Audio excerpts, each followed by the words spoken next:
Welcome. Oh, give me 1 second. Welcome, educators. This is day one of the mini series Workload Tips for Educators. My apology for the pause in my start. There is a lag between when I present through Zoom as well as getting on Facebook. So just bear with me. There's nothing I can do about that little lag. Thank you so much for joining me on day one. If you are here with me, please say hi in the chat. I try and watch the chat as much as possible and respond while I'm presenting. Say hi. If you're catching the replay, definitely put in there that you're catching the replay. As always, if this is your first time with me, we are going to meet this mini-series for 3 evenings, tonight, Wednesday night, and Thursday at 7 p.m. Central Time. I try and deliver these messages or these lessons in 20 minutes or less. So I try and give you lots of good information and then let you go. I know that you're all busy. You've had long, busy days, as well as your evenings are pretty busy with family or other things that you have to do, and potentially even working. I have been watching and communicating with a lot of educators, and I cannot believe the time that we're all spending on learning what to do now that COVID is here and all the different forms of instruction that we have to provide nowadays. The demands are higher than ever, and I want you to know I recognize that. The stress levels are higher than ever. The burnout rate among educators is higher than ever. If you're at this point where you're just high stress levels, and we've talked about that in past mini-series, don't worry. I want you to just keep moving forward, and hopefully today's workload tips between today and through Thursday, you're going to get some strategies that will help you improve and manage the workload demands that are happening right now. In education, 22 years ago when I started my first year of teaching, it became evident I was not prepared. I was ill prepared to manage the workload and the demands that it takes on an educator, even back then. And now today it's even more so. So I'm super excited to provide you some simple strategies, evidence-based strategies, highly effective. CEOs of top companies are using these strategies, and I can tell you that they worked very well for me in the classroom. Whether you're a paraprofessional, teacher, classroom teacher, or a principal, please stay with me. These strategies work for everyone. Now, I did not get a chance to differentiate based on the learning model that you're in. So I know that everyone's in different models, and it's kind of a fluid transition that we have to go through right now, right? Depending on our COVID numbers. Some of us are full distance, some of us are face-to-face, and some of us are hybrid. So feel free to comment where you're at as well. If your district is in one model or the other, I want to hear about that. I also want you to say hi, so let me know that you're here watching. You can like it just so that I know. And any questions or comments, feel free to post them in the chat, and I'll try and address them throughout my presentation. But if I can't or I don't, I always get back as much as possible. And at any time, you can direct message me. So I did post some handouts for today's lesson for you to take a look at. If you take a look, there's a PDF that one says reflect and prioritize. So on this 3-day mini series, for day one, we are going to start with just reflecting, and I'm going to help you prioritize what needs to be done and just really sort through what doesn't need to be done. And yes, there are probably things on your list that don't need to be done, and hopefully we can help set that aside.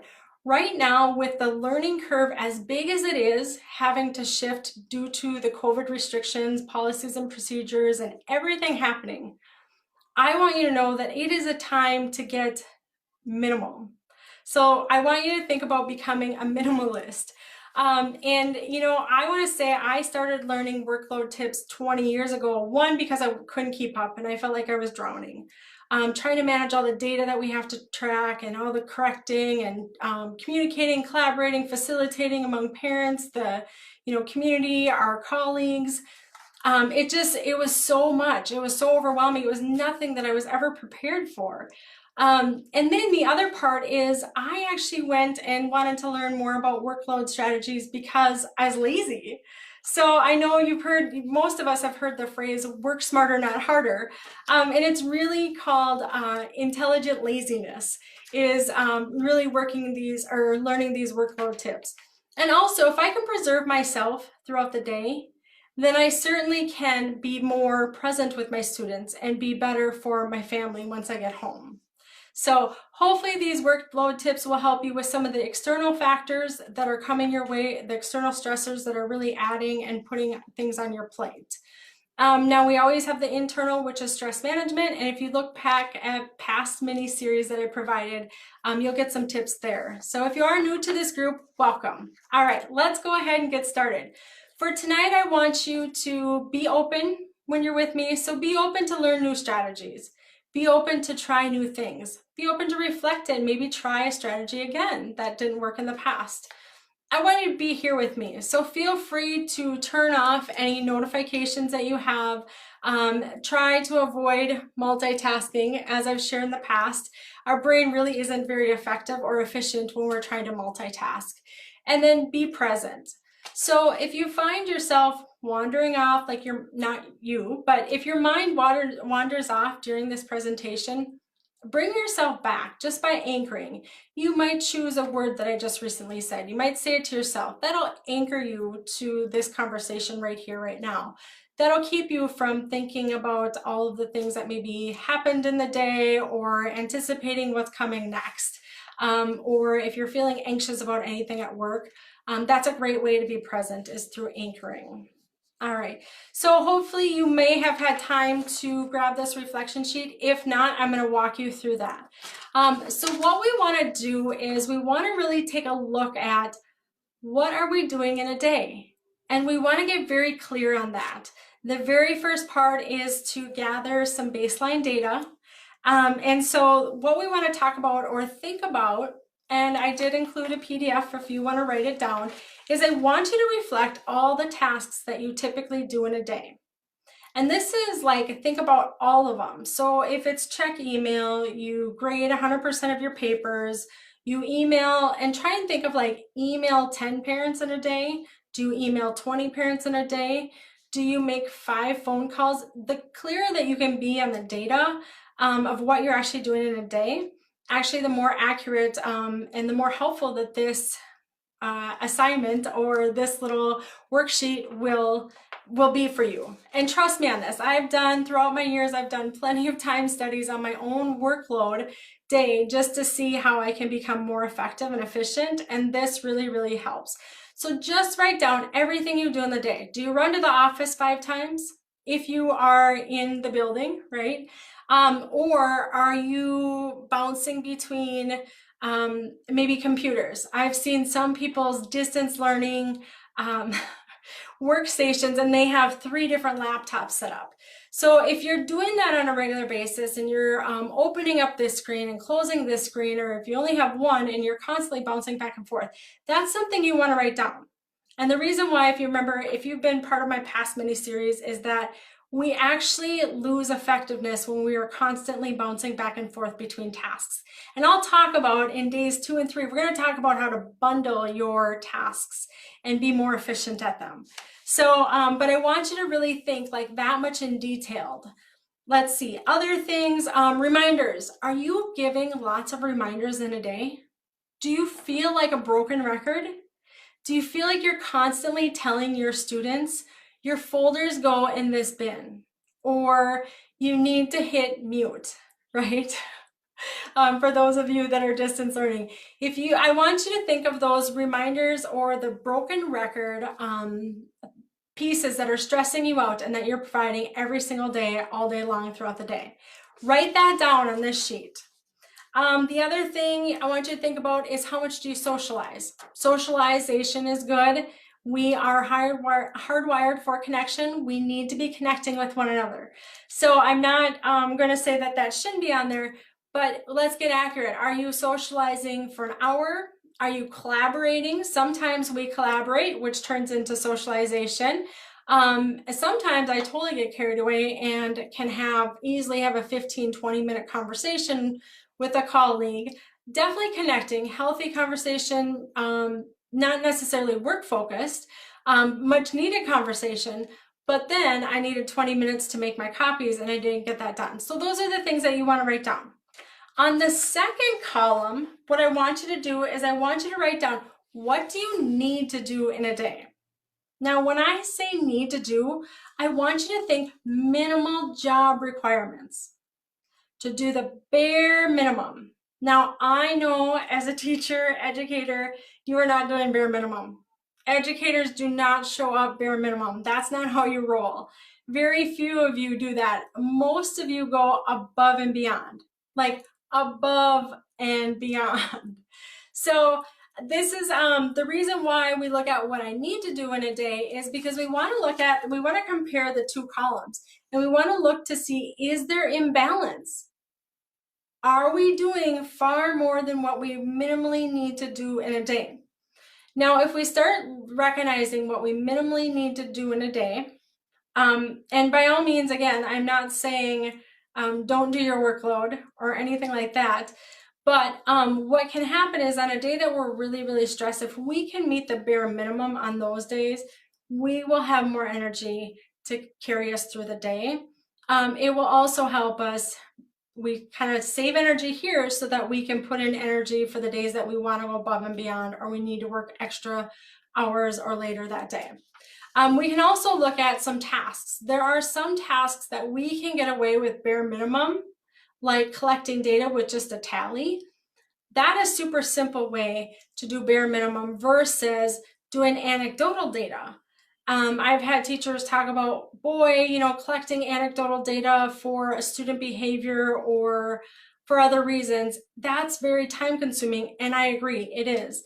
But what we can do is we can look at the trends of that anecdotal data. A lot of times we know the trends of the misbehavior that we're kind of trying to keep track of, right? We only need a little bit of the anecdotal stuff, and then the rest we can just quickly tally. That would be like a minimal strategy that I'm talking about. So I'm not talking about cutting quarters. I am talking about, let's just look to see what we can do as the minimum. Then on the third column, what we want to do is we want to assess how much time are we actually spending on, or how are we actually spending our time, sorry. And what we want to do is we want to be very honest here. So what I will get caught up in is the rabbit hole in my email. I will start opening irrelevant emails because the tagline, the subject line was so interesting and it looked like a new strategy that I could use. Or the other things that I will do is I will rewrite the same thing several times in a day. So in my profession, I did a lot of special education. Those are standardized assessments and checklists that I would have to send out to teachers. And I would often write due date, and write the due date. Or I would write repeatedly, return to Shiloh Webb over and over and over. And so by doing like a sample like this, a reflection sheet, what I learned was I can just do little address labels that say return to Shiloh Webb. And all I would do is stick it out or peel one off, stick it on the sheet, and I didn't have to rewrite it. That saved me a lot of time. I would say probably 10, 15 minutes in a day sometimes with the amount of paperwork that comes with special education. So again, I see that people are coming. If you're joining me, please say hi, let me know that you're here. So that's why we want to look at how are we actually spending our time in a day. The other thing that I do is I get lost in social media, and I think that's pretty common for us. So if you get lost in social media and somehow you can lose track of time, whether it's when you get home from work or whether you took 5 minutes of your lunch break to check social media and you used up your entire 30 minutes, I want you to put that down. This is a time to get honest with yourself. And then the other thing is I spend too much time researching on new ideas, or student behaviors would come up, the emergencies that would come up. That it should also be here. So you want to put things that you are actually doing, and also the things that are completely out of your control, but are eating up your time, okay? Technology issues, right now, that's a major one. Eating up a lot of our time. Get that down on that list, okay? So then what we want to do is we want to go through the questions that I have below. Take a look to see if there's an imbalance. Are there things on this column that you can eliminate, that you really don't need to do in a day? Or if you're spending about 15 minutes doing, can you cut it down to 5 minutes? For instance, I do training on team meetings. And I train out how to take an hour meeting and cut it down to 25-30 minutes. The average IEP meeting should not be longer than 25-30 minutes. Yes, I said that. And yes, it's possible. So if you want to know how, feel free to contact me. We'll talk about that another time. But those are ways that we can save time. And so we want to be honest, how much time are we spending, so that we can look to see how much time we can cut out. If there's an imbalance, right now with the learning curve that's happening and all the extra demands due to COVID, we need to go minimum. We start with minimum. We become skilled and proficient at minimum before we add more to our plate. Okay, again, we go minimum. We become skilled and proficient at handling the minimum before we add the extras to our plate. So that's what this exercise is meant to do and for you to look at. All right, so then I want you to also think, as you go through this list and look at what do I really need to keep doing, what don't I need to keep doing, think about, is there anything that I can improve, remove, or delegate?